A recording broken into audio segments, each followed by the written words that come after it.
അയ്യോടാ ഒരു പൊന്നും കെട്ട മോള്. ആ എന്റെ മോളെ എനിക്ക് പൊന്നും കെട്ട തന്നെയാ.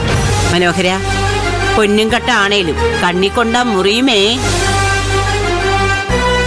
നീ അതൊന്ന് ഓർത്തു വെക്കുന്നത് നല്ലതാ. ഓ, ഉപദേശത്തിന് നന്ദി. അമ്മയാ, ഈ അരിമുറുക്ക് പാട്ടം എടുത്ത് അവിടെ എങ്ങാനും പോയിരുന്ന് കഴിക്ക്.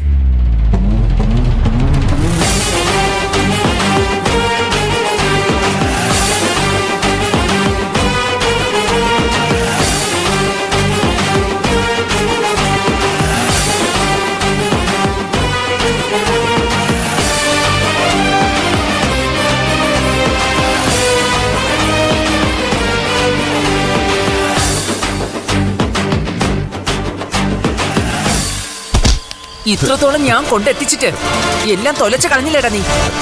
അമ്മ അമ്മ എന്താ ഈ പറയുന്നത്? ഞാൻ എന്ത് ചെയ്തു? നീ എന്ത് ചെയ്തുന്നാ?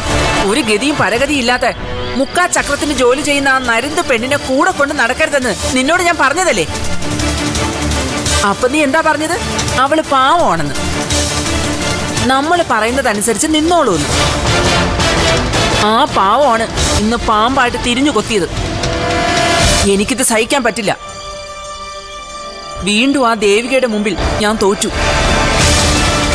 ഞാൻ മാത്രമല്ല, എന്റെ ശ്രാവൺ മോന്റെ ആത്മാവും. കൊല്ലും ഞാൻ എല്ലാത്തിനെയും. എനിക്ക് ജയിക്കണം, ജയിച്ചേ പറ്റൂ. അമ്മ വീട്, ഞാനൊന്ന് പറയട്ടെ. ഇനി നീ ഒന്നും പറയണ്ട. നീ പറയുന്നത് കേട്ട് മണ്ടിയാവാൻ ഇനി ഈ പ്രഭാവതിയെ കിട്ടില്ല. അമ്മേ, ഉണ്ട ചോറിന് നന്ദി കാണിക്കാത്ത കൂട്ടങ്ങളായല്ല. എന്തൊക്കെയായിരുന്നു നിന്റെ വീരവാദം? പോലീസിന്റെ സപ്പോർട്ട്, എണ്ണം പറഞ്ഞ ഗുണ്ടകളുടെ കാവല്.